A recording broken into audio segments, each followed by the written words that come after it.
1,000 plus faculty, 600 plus PhD, industry-driven skilling, KL, deemed to be university. YCP MLC ముడితో అరుణ్ కుమార్ ఉన్నారు. ప్రస్తుతం నందిగామ పాలిటిక్స్తో పాటు ఆంధ్రప్రదేశ్ రాజకీయాల గురించి కూడా ఆయనతో మాట్లాడదాం. సార్ నమస్తే సార్. నందిగామలో చాలా రాజకీయాలు చాలా హాట్గా జరుగుతున్నాయి. అక్కడ మాజీ ఎమ్మెల్యే తంగిరాల సౌమ్య మీ నేత మీద ఆయన మీద కేసు పెడతాను, ఆయన కేసు తీసుకోలేదని చెప్పడం, మీరు కూడా దానికి కౌంటర్ ఇవ్వడం, ఏం జరుగుతుంది సార్?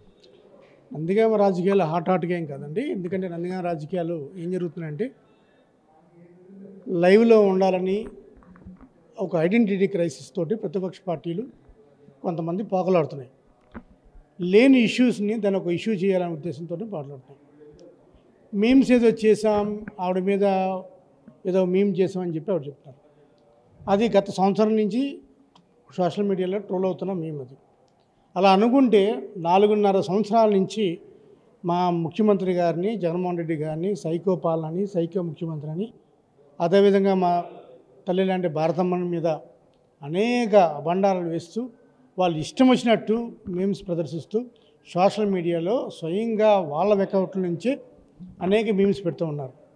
అయినప్పటికీ కూడా మేము ఎప్పుడూ కూడా ఇటువంటి రచ్చ కానీ రభస కానీ చేయకుండా, వాళ్ళకి విచక్షణ జ్ఞానం లేదు, వాళ్ళకి జ్ఞానం లేదు, వాళ్ళు చదువుకోలేదు, అటువంటి వాళ్ళ గురించి మనం మాట్లాడకూడదనే ఉద్దేశంతో ఎప్పుడూ కూడా మేము మొదట్లో ఖండించలేదు. కానీ మేము ఒక్కసారి మేము పెట్టగానే, మా వాళ్ళు మేము పెట్టగానే, అది సంవత్సరంన్నర నుంచి ట్రోల్ అవుతున్నాం.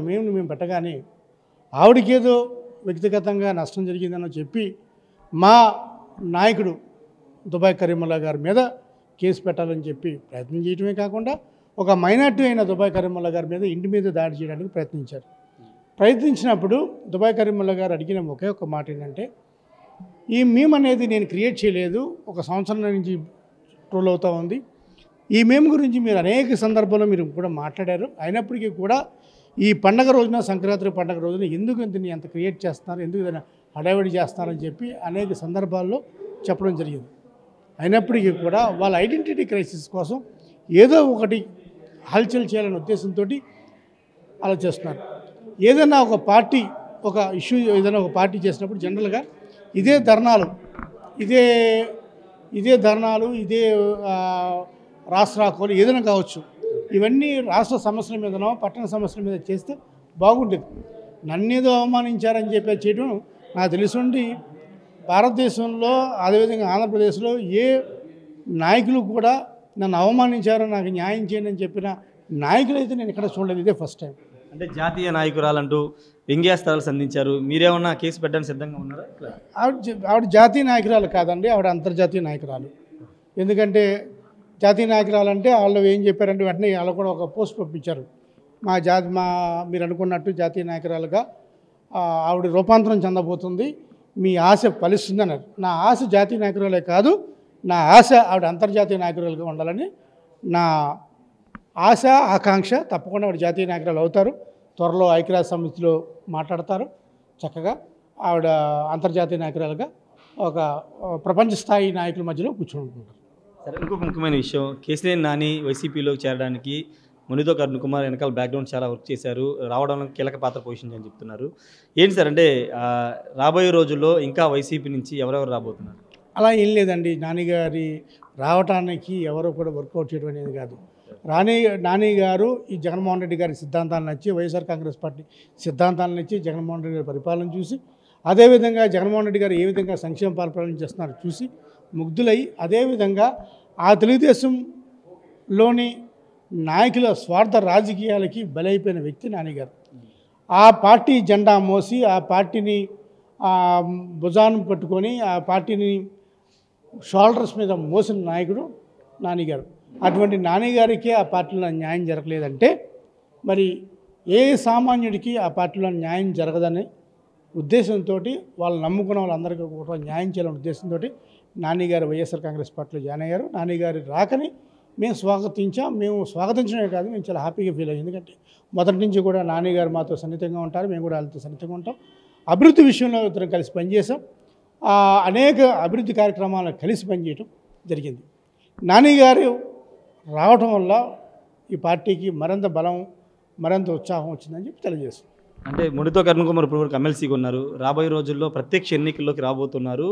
బాపట్ల ఎంపీగా బరిలో నిలిచే అవకాశం ఉందని ప్రచారం. అటువంటిది ఏం లేదండి, అటువంటి ఆలోచన కానీ లేకపోతే అటువంటి అది కానీ నాకు అటువంటిది ఏమీ లేదు. ఇది కూడా ఎమ్మెల్సీ అనేది కూడా నాకు ఒక బోనస్ అనండి, నాకు ఒక సర్ప్లస్ పదవి లాంటిది. ఎందుకంటే మా ఇంట్లో ఎమ్మెల్యే ఉండి నేను పార్టీ చేసిన సేవని జగన్మోహన్ రెడ్డి గారు గుర్తుపెట్టుకోవడం అనేది ఆయన నిజంగా కూడా ఆయన బ్రాడ్ మైండ్కి ఒక నిదర్శనం అండి. ఆయన నన్ను చూసిన విధానం బట్టి ఆయన నాకు ఫారెస్ట్ కార్పొరేషన్ చైర్మన్ ఇచ్చారు, తర్వాత ఎమ్మెల్సీ ఇచ్చారు. ఇదే నాకు ఎక్కువ అండి. నేను ఎప్పుడు కూడా ప్రత్యక్ష రాజకీయాల్లో రావాలనుకోవడం కానీ పోటీ చేయాలనుకోవడం కానీ ఎప్పుడు కూడా నా మనసులో మాట కానీ లేకపోతే ఎక్కడా కూడా వ్యక్తపరచలేదు. కానీ పార్టీ ఏది ఆదేశిస్తే అదే వైసీపీ అధిష్టానం మిమ్మల్ని ఈ కోణంలో ఏమైనా మాట్లాడడం ఎప్పుడు మాట్లాడలేదండి. వైసీపీ ఏదైనా పార్టీ అధిష్టానం ఏదైనా ఆదేశిస్తే, పార్టీ అధిష్టానం ఏం లేదని చెప్పడం కాదు, ఆదేశిస్తారు. అటువంటి ఆదేశాన్ని ఏదైనా ఆదేశిస్తే నేను తప్పక ఏదైనా చేయవలసి ఉంటుందండి. అదే ఎంపీ కానీ ఎమ్మెల్యే కానీ పార్టీ అటువంటిది ఏం లేదండి, అటువంటిది ఏం లేదు. యాజ్ ఆఫ్ నౌ చాలా బాగున్నాను, హ్యాపీగా ఉన్నాను. పార్టీ కోసం మరింత కష్టపడాలి. పార్టీ కోసం కష్టపడాల్సిన అవసరం ఇప్పుడు ప్రతి ఒక్క నాయకుడు భుజస్కంధాల మీద ఉంది. పార్టీ గురించి కష్టపడటమే కాకుండా పార్టీని రెండోసారి అధికారంలోకి తీసుకొచ్చే ఏ బాధ్యత ఇచ్చినా సరే జగన్మోహన్ రెడ్డి గారు ఏ బాధ్యత నాకు చెప్పినా దాన్ని 100% పూర్తి చేస్తానని తెలియజేస్తాను. కేసీఆర్ కామెంట్ చేశారు, విజయవాడ పార్లమెంట్ పరిధిలో 60% టీడీపీని ఖాళీ చేయబోతామని చెప్పారు. దాంట్లో మీరు ఎలా పనిచేయబోతున్నారు? తప్పకుండా ఖాళీ అవుతుందని చూస్తున్నారు కదా జాయినింగ్స్. మొన్నే స్వామిదాస్ గారు జాయిన్ అయ్యారు తిరువూరు నుంచి. తర్వాత కేసీఆర్ నాన్నగారితో పాటు సుమారు ఒక 70-80 మంది జిల్లా స్థాయి అధ్యక్షుల దగ్గర కావచ్చు, మైనార్టీ సెల్ అధ్యక్షులు కావచ్చు, అదేవిధంగా అనేక మంది అధ్యక్షులు, కౌన్సిలర్సు, తర్వాత తెలుగుదేశం పార్టీ ఉపాధ్యక్షులు, జిల్లా ఉపాధ్యక్షులు అందరూ కూడా జాయిన్ అయ్యారు. ఇవే కాదు, ఇంకా మొత్తం ఇది ఇంకా స్టార్ట్ అవ్వలేదు, గేమ్ ఇంకా స్టార్ట్ అవ్వలేదు, తప్పకుండా అవుతుంది. అనేక మంది వైఎస్ఆర్ కాంగ్రెస్ పార్టీలోకి రావడానికి అనేక మంది ఉత్సుకత ఉన్నారు, వస్తున్నారు. తప్పకుండా మీరు ముందు మీరే చూస్తారు ఎటువంటి జాయినింగ్స్ ఉంటాయనేది తెలియజేస్తాం. ఫైనల్గా మీ నియోజకవర్గంలో కూడా మార్పులని ఒక ప్రచారం బయట జరుగుతుంది, జోషి గారు ఎవరో ఉన్నారనే ప్రచారం జరుగుతుంది, ఏంటి సార్? నేను కూడా సోషల్ మీడియాలో చూడటం జరిగిందండి. నాకు ఇంతవరకు ఎటువంటి అధిష్టానం చెప్పడం కానీ లేకపోతే ఎటువంటి సమాచారం నాకు లేదు. ఇప్పుడు ఇది ప్రజాస్వామ్యంలో ఎవరైనా టికెట్ల కోసం ట్రై చేసుకోవచ్చు, కానీ పార్టీ అనేది ఒక బేస్ ఉంటుంది కదా. పార్టీ ఎవరు ఏం చేశారో, పార్టీకి ఎవరు గెలుస్తారు, ఎవరైతే పార్టీ నిలబడుతుంది, ఎవరైతే పార్టీని నిలబెట్టారో, ఎవరైతే పార్టీని అధికారంలోకి తీసుకొచ్చారనేది పార్టీకి ఒక అంచనా ఉంటుంది. సో వాళ్ళు ట్రై చేసుకోవడంలో తప్పలేదు, అదేమీ దాన్ని నేరం అని చూడటానికి కానీ ఏం లేదు కాదు. నేను కూడా ఒకప్పుడు మరి అలాగే నేను వచ్చినాను కదా, నేను వచ్చినప్పుడు పార్టీకి ఎవరో ఒకరు కోఆర్డినేటర్గా ఉన్నవాళ్ళే కదా, అప్పుడు కూడా మేము ట్రై చేసుకుని వచ్చిన వాళ్ళే కదా. సో పార్టీకి ఒక కోఆర్డినేటర్ ఉన్నంత మాత్రాన అతనే పర్మనెంట్ కోఆర్డినేటర్, అతనే పర్మనెంట్ ఎమ్మెల్యే, ఆ నియోజకవర్గానికి సామంతరాజు అని అనుకోవడం పొరపాటు.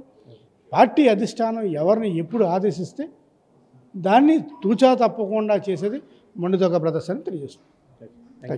మొత్తంగా ఒకటే చెప్తున్నారు, పార్టీ ఎలాంటి నిర్ణయం తీసుకున్నా కట్టుబడి పనిచేస్తాం. నియోజకవర్గానికి సంబంధించి కానీ తన పోటీకి సంబంధించి కానీ తనకైతే ఎలాంటి ఆలోచన లేవు, నేను తన ప్రపోజల్ ఏం పెట్టలేదు. ఒకవేళ పార్టీ ఆదేశిస్తే కనుక ఖచ్చితంగా బరిలో ఉంటారని మొండితో కరుణ చెప్తున్నారు. నందిగామ పాలిటిక్స్ సంబంధించి అక్కడ ఐడెంటిటీ క్రైసిస్ కారణంగానే మాజీ MLA Tangirala Soumya identity crisis కోసం పాటుపడుతున్నారు, అదేవిధంగా చేస్తున్నారు కూడా చెప్తున్నారు. ఏదేమైనా ప్రస్తుతం కృష్ణా జిల్లా సంబంధించి నందిగామ పాలిటిక్స్ అనేది కొంత హాట్గా ఉన్నప్పటికీ దానికి సంబంధించి ఖచ్చితంగా రాబోయే రోజుల్లో విజయవాడ పార్లమెంట్లో కేసీఆర్ నాని చేసిన కామెంట్స్ ఖచ్చితంగా నిజమవబోతున్నాయి. త్వరలోనే చాలామంది వైసీపీ నుండి టీడీపీ నుంచి వైసీపీలోకి రాబోతున్నట్టు మొండితో కరుణ కుమార్ చెప్తున్నారు. కెమెరా పర్సన్ ఫండితో రాయేష్ RTV తాడేపల్లి. మరిన్ని వీడియోస్ కోసం ఛానల్ ని సబ్స్క్రైబ్ చేయండి, లేటెస్ట్ అప్డేట్స్ కోసం వాట్సాప్ ఛానల్ ని ఫాలో చేయండి అండ్ లింక్ డిస్క్రిప్షన్ లో ఉంది.